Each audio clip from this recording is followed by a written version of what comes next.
Welcome to Ian Cameron's Football Frenzy. It is Thursday, January 20th.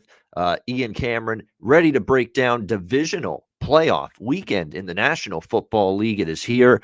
And now we get the teams that did not play last week that earned their way toward a bye through the wild card round by earning the number one seed in each conference. They join the playoff party here this weekend. The Green Bay Packers in the NFC and, of course, the Tennessee Titans in the AFC.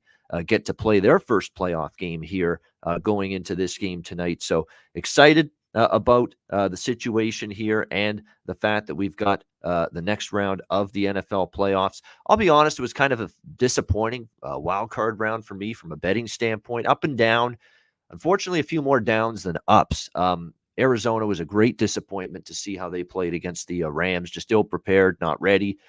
We did have some good calls, though. I like Buffalo. They were actually probably my second strongest side of the wild card weekend after Arizona, unfortunately, after Arizona. But the Bills' convincing blowout win, dominant start to finish, both sides of the ball against the Patriots.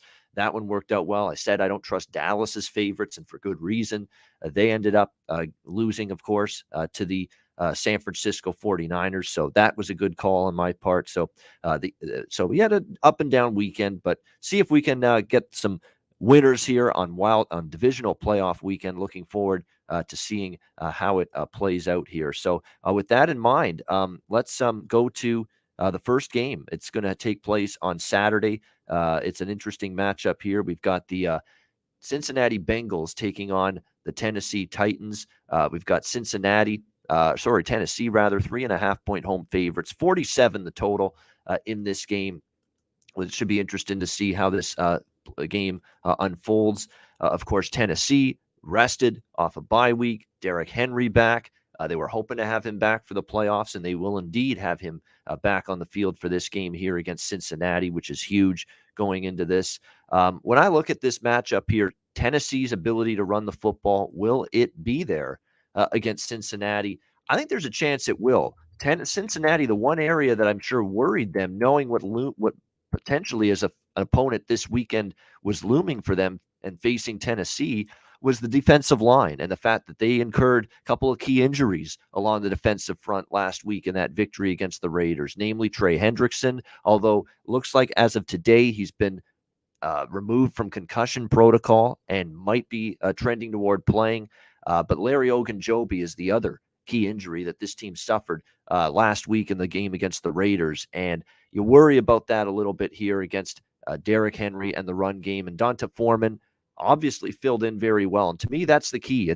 We don't know if Henry's going to be 100%. Will he have his full allotment of snaps and reps that he normally would in a football game? I guess you could debate that. But the bottom line is an equal number of yards per carry for both Henry and Foreman this year for Tennessee running the football. What does that tell you? It doesn't mean Derrick Henry's value is diminished. We know he's still an outstanding running back, but it goes to show you a large part of why the Tennessee Titans had success running the football this year is because the offensive line was the reason for it. The run blocking was outstanding. Henry's a special back. He's one of those guys that he has that top speed in the open field and is also that powerful, bruising, physical running back where you need usually 2 or 3 defenders and tacklers to try to bring him down. It's that great combination that he has, and there's no doubt it's going to be a challenge for Cincinnati to deal with that here. On the other side, Joe Burrow and the Bengals last week, they had a solid game. They had a good game. I don't think they had a great game. They bogged down in the red zone too much, and they almost paid the price for it. Of course, if the Raiders, punch in that touchdown late in the game, it could have been a different outcome for the Bengals last week. They were kind of hanging on. I didn't like that they weren't aggressive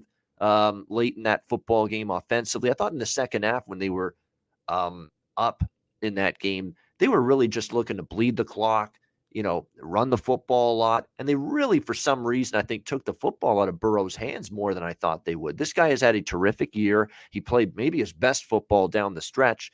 And for Zach Taylor and the offensive coaching staff of Cincinnati to basically say, we're going to be ultra conservative, I don't like that as a mentality in the playoffs. You got to stay aggressive. This is 2022 NFL, where it's very easy for a team trailing, by margin in the fourth quarter of a playoff game to come back with just how dynamic and explosive quarterback play and offenses are throughout the NFL. I was not exactly thrilled with what that team was doing in terms of in terms of their offensive play calling here late in that game. So when I look at this game here with these two teams, I'm looking at Cincinnati hopefully maybe learning from that last week, being a little bit more aggressive offensively in this game. I think Tennessee will have a chance to move the ball on the ground, definitely. Burrow, it's an interesting pattern that's developed with him this year, and that the defenses he's done best at are the defenses that blitz a lot. They send extra pressure. Burrow is just so calm, cool, and collected. Joe Cool. There's a reason they call him that. It's because it seems like even if you throw blitzes at him, he just makes the right read all the time. Well, he's going up against a Tennessee defense that actually blitzes very infrequently. And you would think going into this game, that's a good thing for Tennessee because, it's going to give them an opportunity, I think, maybe to stifle that passing game a little bit. Their secondary, it's going to be interesting how they fare. And the reason why they don't blitz a lot is in terms of defense overall, and specifically the pass rush from the Tennessee Titans. I don't know if there's been a bigger improvement in the NFL from last season to this season for a team on one side of the football than what we've seen from Tennessee's defense this year. This used to be a defense last year, even very early this year. We remember week 1 against Arizona, they couldn't stop the Cardinals, where they just couldn't stop anybody. They didn't have a pass rush. They were just carved up for big pass plays down the field. I think if you want to still be a little bit, skeptical of Tennessee's defensive turnaround, you'd probably say that their secondary is still their weak link. And that concerns you when you've got T. Higgins and Tyler Boyd and Jamar Chase on the other side, 3 very good receivers. But the bottom line is, will Joe Burrow have time to find those receivers down the field? Will he have time for those routes to develop? Those are long, time-generating routes that have to develop in a situation like that. And Tennessee's not been giving opposing quarterbacks that kind of time for those big, deep passing routes down the field to develop because their pass rush has gotten home, and it's largely been with just their front four without having to blitz. So to me, this is a pretty solid matchup here, in my opinion, for Tennessee. There are some intangible things I don't like about Cincy. I don't like that everyone's probably in love with this team and Joe Burrow right now. Kind of they're the hot commodity right now. Nobody's talking about Tennessee. Nobody. This is probably the least talked about number 1 seed going into a playoffs as I've seen and as I've heard. I don't think we give Tennessee enough respect for how tough they can be to beat here at home. Their home field's been very good. In fact, second half of the year, they notched 3 quality home wins here in Nashville against playoff-bound teams. They beat Buffalo on a Monday night here on their home field. They beat Kansas City, and not only beat Kansas City here in Tennessee, they crushed the Chiefs. They dominated them throughout that football game. And then right before Christmas, they notched a home victory against the San Francisco 49ers, another playoff-bound team. So I think this number's a little light on Tennessee, 3.5. You look at the other game that we're talking about, the number 1 seed's laying almost a touchdown at home, and yet here are the Titans laying just 3.5. I'm looking at the Titans here. I am. I think they'll be able to run the football. The depleted defensive line of the Bengals, especially if Ogunjobi doesn't play, really does bother me. He's one of the guys they rely on in terms of the run game defensively. That could be trouble. And look, for Tennessee, this is a team that's played good at home, especially down the stretch. It's a team that has been to the playoffs now. Last year, 2 years ago, they've at least won a couple of games. They've got that experience. And I think for Cincinnati, there comes a point where, you've had a marvelous season. You've done a phenomenal job. You were at home last week against let's be honest, a mediocre Raiders team. Now you're going on the road this week and you're playing, the number 1 seed. I think it's just asking too much. I think Cincinnati's already had a phenomenal year. I think they're going to be a Super Bowl contender for many years to come, as long as Joe Burrow's leading the way with this franchise. But I think there's a point where, eventually you get to a point where you're a playoff newbie like Cincinnati. You get that experience. You maybe win a game, but then you lose, and you learn maybe from that experience, and you come back the next week. I think that's where we're at with Cincinnati. I'm not sure they're ready to go on the road and win a playoff game here in Tennessee just yet. And I don't know if the matchup's all that great for them, considering that run game might be able to gash that Cincinnati defensive front. And the Cincinnati offensive line played better last week against the Raiders. Let's see them play better on the road here in this game because, look, the crowd's going to be loud. You got to remember, this offensive line early in the year and last year was hideous. Parts of this year, they've struggled as well. Now you got to get those calls and those signals communicated with your fellow O-linemen along the line of scrimmage in a very loud, hostile environment in Tennessee. You didn't have to deal with that last week at home when you played the Raiders. Let's see if the Bengals offensive line, I don't expect them to play as well as they did last week. So I'm leaning Tennessee here in this one. I think it's as long as it doesn't get more than -4, I think they can win by 6-7 points in this game. Total-wise, I would lean to the over here because I think both teams can have some pathways to success offensively. But again, Tennessee's going to be methodical, and I didn't love the way Cincinnati kind of, bled the clock with a lead. And they were way more conservative than they should have been with a quarterback the caliber of Joe Burrow. You got to let him air it out, even when you have a lead. They didn't do that last week, but I still think both offenses have some advantages. So lean over. I'm just the number being where it is, 47. It's pretty high because Tennessee's really been an under machine down the stretch. So it's a lukewarm opinion at best for me with the total there.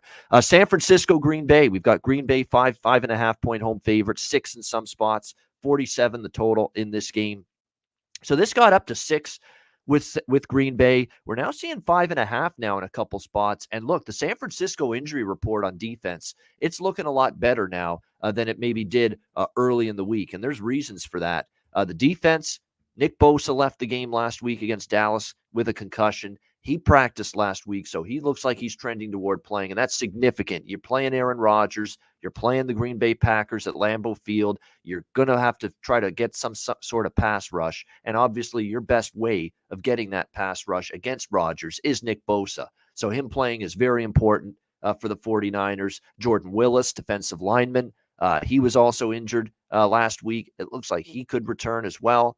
Ambry Thomas, the good young cornerback, who, of course, got the interception on Stafford in the final regular season game, which sealed San Francisco's playoff spot.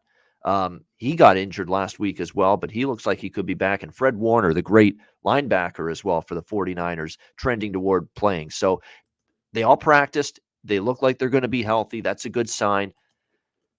This is very difficult because if you look at ATS trends, they all and situational elements, they all point to Green Bay.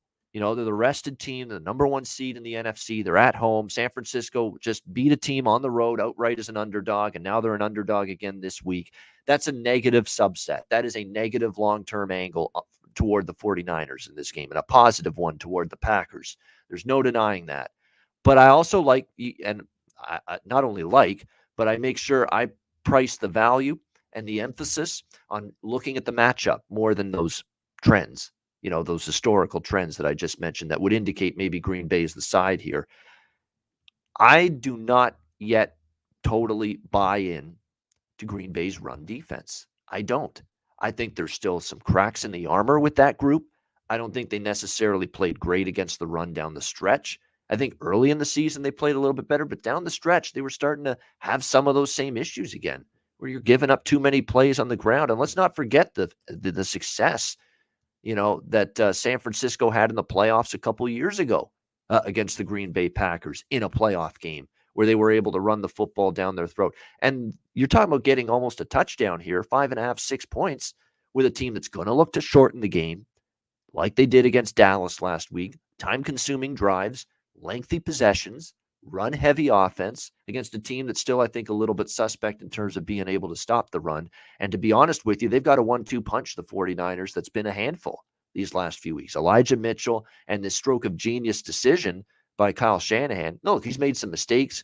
You can criticize him for blowing the Super Bowl with Atlanta. You can criticize him for blowing the fourth quarter lead with the Niners against the Chiefs in the Super Bowl. But what he's done here, integrating Deebo Samuel, who has played most of his career at wide receiver, integrating him into this offense as a hybrid running back, seeing the skill, seeing the ability that he has and the vision he has in that position as a running back, and look at the totally new dynamic it has provided for this 49ers offense. That's going to be a handful for Green Bay. This is going to be one of the most tough, stern, rushing attacks they've faced for a Packers team that their bugaboo consistently has been stopping the run. Their special teams hasn't been any good too. Do you know that they've been giving up on average almost the 40-yard line to their opponent for starting field position. That's not good. I mean, obviously, if the opponent is regularly starting with the football, 10 yards shy of midfield or close to it, that is going to show up at some point. So the special teams is a bit of an issue for San Francisco.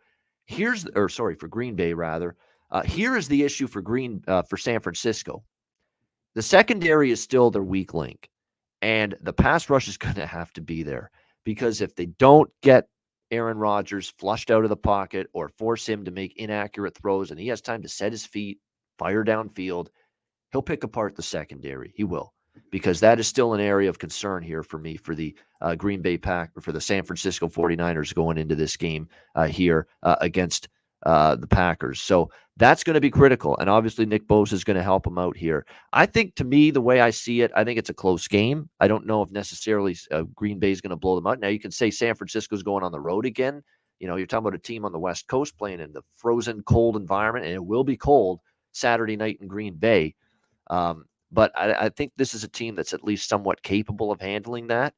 And, Green Bay, we saw last year, they had everything set up for them. Lambeau Field, the Super Bowl, the NFC path to the Super Bowl goes through Green Bay and Lambeau Field. We saw it last year, set up perfectly for the Packers, and they still found a way to lose before getting to the Super Bowl, lose a home playoff game. I'm not saying they lose a home playoff game, but with San Francisco running the ball well, you just hope Jimmy Garoppolo doesn't make too many mistakes, certainly not the kind of mistake he made against Dallas, in that fourth quarter, which almost cost them the game. That ends up being a concern here. So I think the run game can keep them in it. I might be looking more to San Francisco first half in this game and splitting it up with the full game. It's really, really tough because I think Green Bay has some situational advantages for sure. But the Niners, to me, and I look at the line value too. San Francisco was laying, what was it, 3.5 earlier this year when they played Green Bay. Remember, these teams played in the regular season. Earlier this year, San Francisco was not playing well, and they were beaten up like crazy from an injury standpoint at the time. And San Francisco was still laying 3.5 points in that game. So now you've got all of a sudden from that game, San Francisco laying 3.5, and I think they're healthier now. They're much healthier, and now they're getting 6. In this game at Green Bay. It just feels like it's a huge line swing that is just a little bit too much for my liking. So this is my first underdog that I would consider here, San Francisco with the points in this one. Far as the total goes, again, I think both teams could have some offensive advantages. But the problem is San Francisco is going to be in no rush. You're talking about a total that's in the high 40s, in that 47 range. It is going to be cold. And I took it over with San Francisco, Dallas last week, and it was just not enough possession. San Francisco was just bleeding the clock with a run-heavy offense. And, yeah, even if there's good red zone execution, and there's going to have to be, San Francisco just plays at a very, very slow, methodical pace, run-heavy. 7-8-minute drives are the norm for San Francisco. And that could hurt you when you're talking about needing to get up and over a total this high in the 47 range. So probably not going to bet the total. I do like San Francisco a little bit here, +6. I think they can do enough with that run game, shorten the game, hang around for 4 quarters. And maybe even if you're not worried that maybe they run out of gas in the second half, which is a concern to me, and Green Bay's been a good second half team, maybe you can split this up. San Francisco first half +3.5, and then full game San Francisco +6. Or you could just go first half on San Francisco, because we have seen Green Bay start slowing some games and come on like a freight train in the second half. They've done that a lot this year.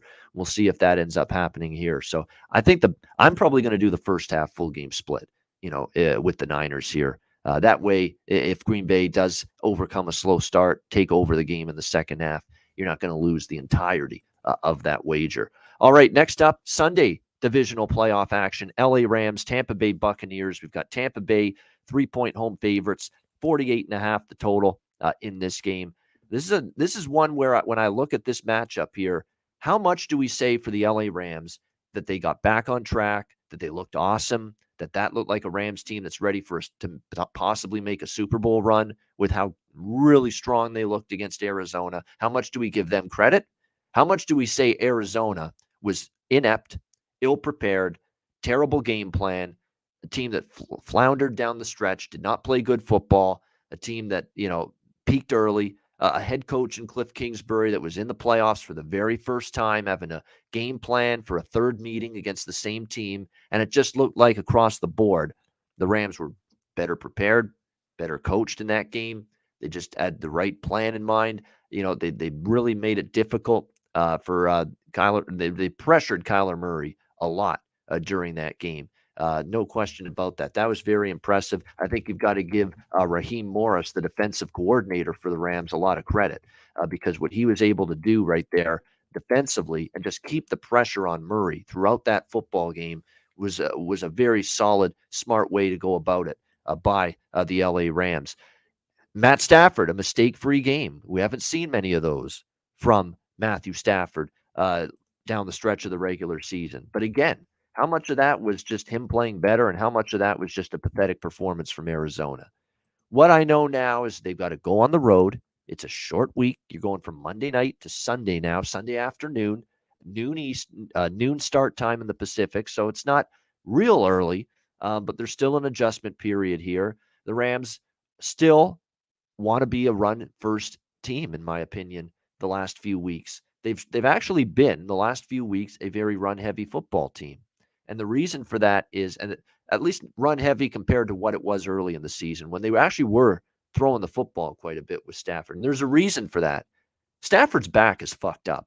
People are not talking about that enough. He's always had back issues throughout his career, but they've been exacerbated down the stretch. It was really the last, I think, 3 to 4 weeks of the regular season where the back issues that Stafford's been dealing with have flared up on him.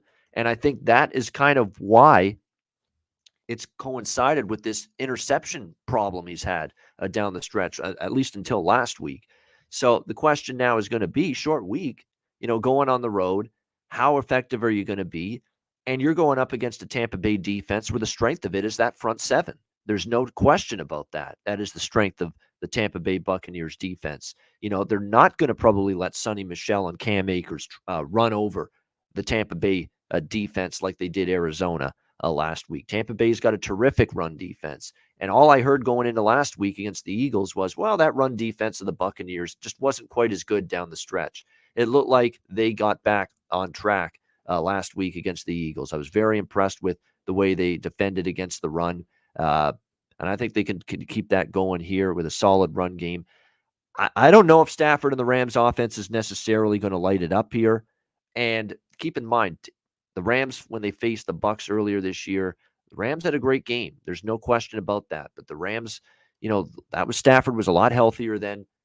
Tampa Bay on the road was not the same team as Tampa at home. Doing that in Tampa Bay is going to be a much more difficult proposition, in my opinion, for the LA Rams here.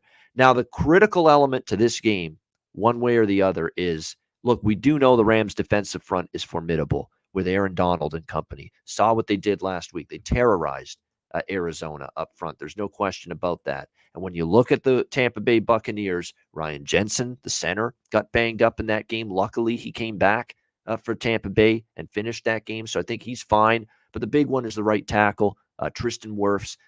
He was out of that game early, and is in a walking boot on the sideline throughout the rest of that game. Bruce Arians was saying just yesterday, probably game day decision for Wirfs, but they're hopeful to have him out there on the field. It's very significant, that Tampa Bay, has these, especially the Wirfs injury along the offensive line when you're talking about what the Rams can bring on the defensive front. If Wirfs can play, though, the Cardinals just could not give Kyler Murray time. But if Wirfs can play, the offensive line, I think, is quality enough for Tampa Bay that they can protect Tom Brady well enough here in this game. And you still cannot totally forget about the fact that the Rams secondary, without its top two safeties last week, Taylor Rapp, and the big one is Jordan Fuller, leading tackler, signal caller on the defensive side of the football for the Rams. He didn't play in that game against Arizona. Fortunately for the Rams, they had the big lead. Arizona was just so poor in that game. They didn't take advantage of it.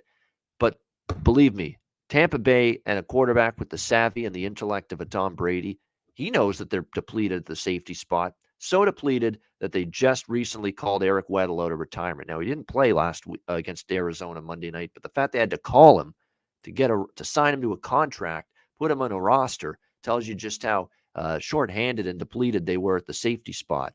You don't think Tom Brady's licking his chops, thinking, "Wow, this team's just decimated right now at the safety spot. Let's hit them where it hurts them, and let's maybe take advantage." So, what do I expect? I expect the middle of the field to be a target for Tom Brady. This has Gronk prop game written all over it in my mind, just from a prop standpoint. This definitely looks like one of those games where Rob Gronkowski is going to have certainly a lot of advantages here, especially against the safety position of the Rams, which is depleted and down their leading tackler. So I think Rob Gronkowski could have a big game here for Tampa Bay moving the football. And I think, unfortunately for the Rams, those issues with the secondary and the safety spot, which they didn't have to worry about against Arizona because that team just was not ready for that football game nor played well. Now they got to do it against Tom Brady. And I know Tom Brady's lost some weapons. There's no question. But Chris Godwin being the big one. Of course, Antonio Brown no longer there, the team off the team. But you've still got, Mike Evans, Tyler Johnson has stepped up. They might get Cyril Grayson, a good young receiver, back for them as well here in this game. And more than anything, Tampa Bay might have Leonard Fournette back, and they didn't have him last week. He was an unexpected late absence. One of the better pass-catching running backs in the NFL. If you're Tampa Bay, that screen game, I think, is going to be in play because this is a favorite play call of the Tampa offense with Brady. The screen pass to Fournette, especially when you're dealing with a ferocious front that the Rams have, led by Aaron Donald. I think it's an opportunity where Fournette catching the football is going to be definitely significant here for the Tampa Bay Buccaneers. So you kind of know where I'm leaning. And it's funny because initially I was looking, maybe I'm going to look at the Rams here, but then I thought about it more, and then I see where the line is. Like Tampa Bay is only -3, on their home field in this game.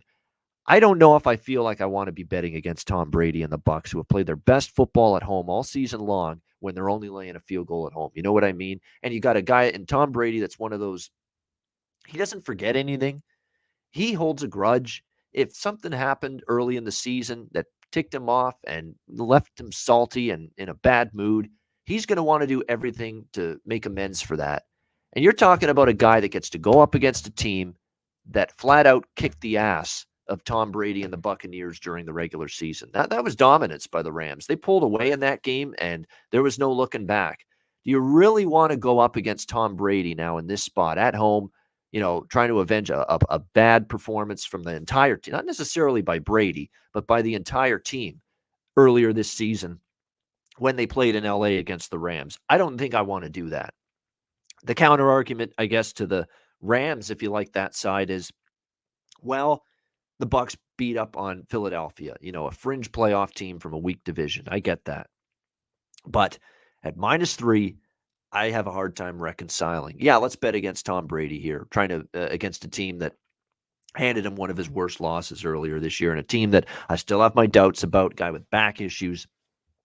I worry about the pressure from the Tampa Bay defensive front, forcing Stafford into those interceptions that he made in the late part of the regular season as well. I worry about the fact that you've got a Rams team on a short week facing a Tampa Bay team that's been very good at home. To me, it's Bucs or pass. I don't love the game either way. I think it's a very tough game because I think there are things that work in the Rams' favor. But at the end of the day, push comes to shove. Laying just a field goal with Tampa and Tom Brady at home, it kind of feels like I need more points if I'm going to fade Brady and the Bucs in this kind of spot here with these two teams. All right, Buffalo, Kansas City, final game of divisional playoff weekend. Kansas City, 2-point home favorites, 53.5 the total in this game. People know that Kansas City's been a consistent Super Bowl contender. They've been to a Super Bowl and lost. They've been to a Super Bowl and won already under Patrick Mahomes. And yet, here they are playing great football down the stretch, crushed Pittsburgh last week in the wild card round, played extremely well in the second half of the year. And with all of that, and at home, where, Arrowhead's a tough place to play, Kansas City opened 3-point home favorites in this game. And they're down to 2 and even 1.5 in this game now. So the books not only have set Kansas City just at -3, but now they're down to 2, 1.5. There's been some opinion on Buffalo. And I think where the number is right now, it kind of reminds me of just the person that dangles a carrot out at you and just daring you to take Kansas City here. Kansas City laying 1.5 points against Buffalo, Kansas City team that just beat Buffalo last year right here at Arrowhead Stadium in the AFC Championship game. Sometimes a team is just ready to take that next step after some disappointments, after some frustrations, after some coming up short. And with certainly the Bills, when you look at it, it's been a process. It's been get to the playoffs. It's been win a playoff game. Last year, it was win a couple playoff games, get to the AFC Championship game. They've learned through the process of winning these last few years and what it takes come playoff time. Kansas City knows, but Buffalo couldn't match them last year in particular when they faced the Chiefs in the playoffs. I think Buffalo's time is now. I think they're ready, and I think they beat Kansas City Sunday night at Arrowhead Stadium. This is actually probably, as of right now, my strongest side of Wild Card Weekend, Divisional Playoff Weekend.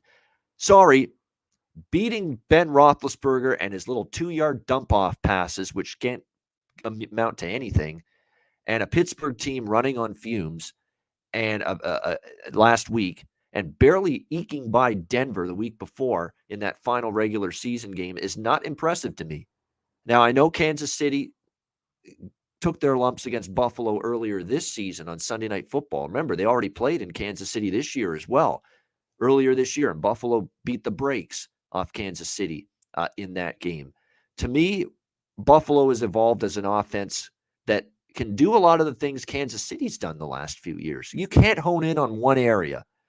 If you hone in on Josh Allen throwing the football and you try to take away Diggs and Dawson Knox and all their receivers, Gabe Davis, you go on down the list, Isaiah McKenzie, you try to take away all their receivers, well, then they can run the football on you because they showed it last week against the Patriots. That is as good as I've seen Devin Singletary and that Bills run game look.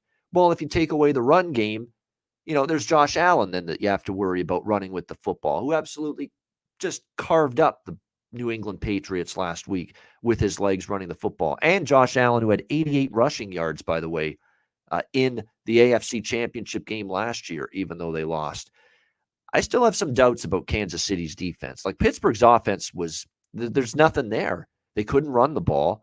They haven't been able to run the ball all year. They haven't had a good offensive line all year. They've got no passing game to speak of. You go from having to defend that last week to what Buffalo is going to throw at them here. It's a big difference. Now, there is some good news for Kansas City. Chris Jones didn't play in the regular season game against Buffalo. He will here. He will make a difference. But to me, when I look at this matchup here, Kansas City's run defense is still mediocre at best.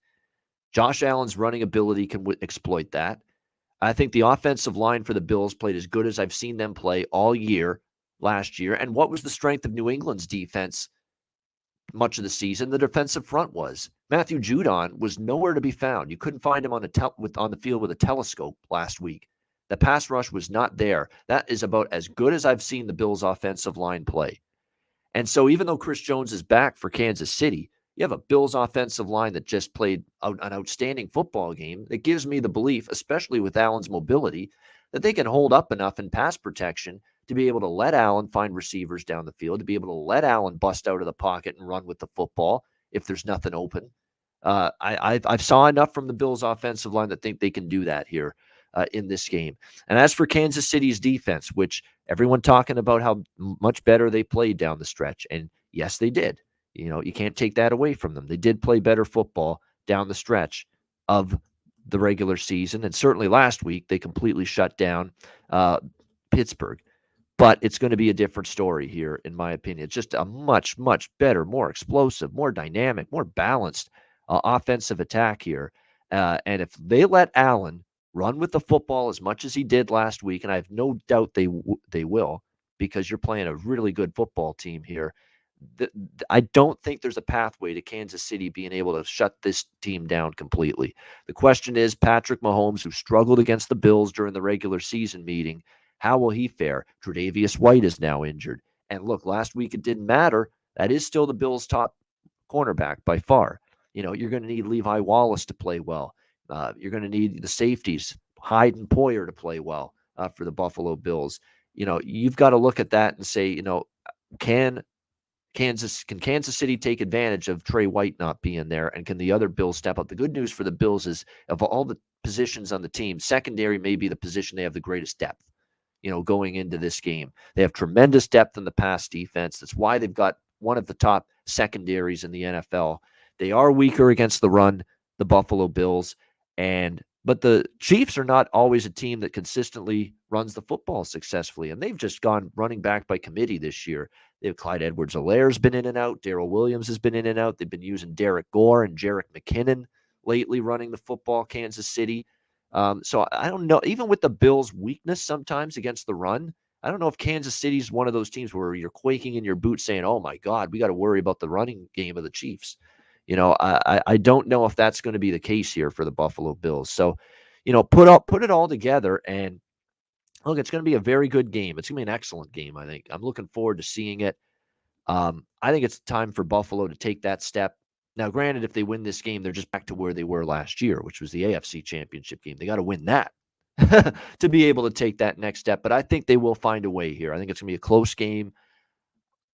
I just think that, I just think when I look at this, I'd wish the number was at least 3. I'm actually surprised there's been this much love for the Bills, but I think it's all warranted because I think they go into Kansas City and win this game here. Close game, but I think the Bills end up getting the victory here against the Kansas City Chiefs. And to be honest with you, when I look at the Chiefs here, a lot of their offense revolves around Kelsey, and a lot of their offense revolves around, of course, Tyreek Hill. I don't know if the Byron Pringles and the Mecole Hardmans and some of the other receivers they have behind those guys are as we're really going to put the fear into you with those guys. I think if you're the Bills, worry about taking care of Tyreek Hill. Do not give him time to get off the ball quick and beat you downfield. And obviously, Travis Kelce. Now, that is a concern for the Bills in that they have not always defended Travis Kelce all that well in the past. So that's going to be critical for them here in this game against the Chiefs. But I think they've learned some things. They beat Kansas City. Remember, they lost both times to Kansas City last year, the regular season meeting and the playoffs. This year, Buffalo beat Kansas City in the regular season, and I also think they're ready to beat Kansas City here in the playoffs. So I like the Bills here as a small road dog here, +2 in this one. Great stuff. You're talking Jay Money. Welcome into the chat here. I see USC. I don't know. They're not playing as well lately right now, Jay. I don't know if I trust Colorado necessarily, but USC is a bit of an overvalued commodity at the moment in this one. And, it's never easy to win in Boulder, Colorado. It's a good home court for the Buffaloes. They're 9-1 there this year. I don't have a strong take on that game. I don't think I'll be playing that game personally. USC is a slight road favorite in that game against Colorado. I don't like, Jay, that they're a terrible free throw shooting team. Close game like what we could see there down the stretch in Trojans Buffs tonight. I don't like teams that can't make free throws, especially on the road, and their free throw shooting numbers are not good. So that does worry me a little bit here for USC tonight. I'm passing the game personally, but if you like USC, I wish you luck. They are a good team, very athletic, lots of length, good defense, especially around the rim. Their interior plays outstanding, but man, the free throw shooting has got to get better there for Andy Enfield's USC team, no doubt. So that's my take on that. I don't have much of one in that one. It's a very tough game. And USC kind of, after that great start to the year, they've kind of been a little bit overvalued from a point spread standpoint in recent games. All right. Great stuff. Thanks to everyone for joining Ian Cameron's Football Frenzy. Hit the like button on the way out if you haven't done so already. We will wrap things up with a divisional playoff NFL best bet coming up right after this.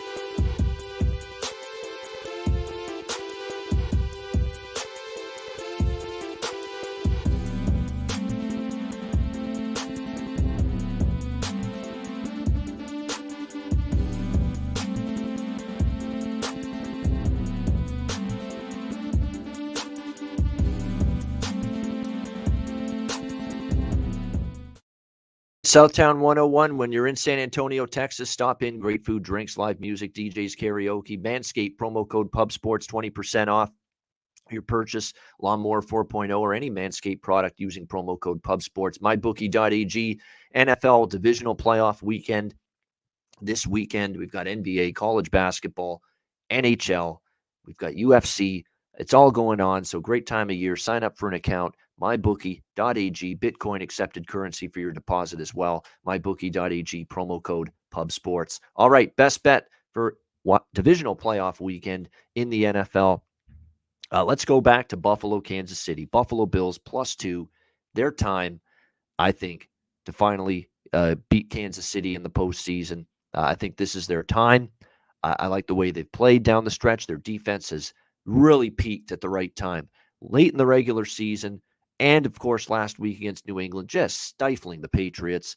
And I think that gives them a chance here. And I like the Bills' offense with the fact that you can't key in on any one thing. You've got the passing game. You've got now Singletary running the football effectively. You've got Josh Allen's mobility to run with the football. You can't shut down everything. There's going to be one element of this Bills offense somehow, some way, I believe, on Sunday that makes Kansas City's defense pay. A Kansas City defense that played better down the stretch, but also feasted on some offenses that don't have the dexterity and the versatility of the Buffalo Bills.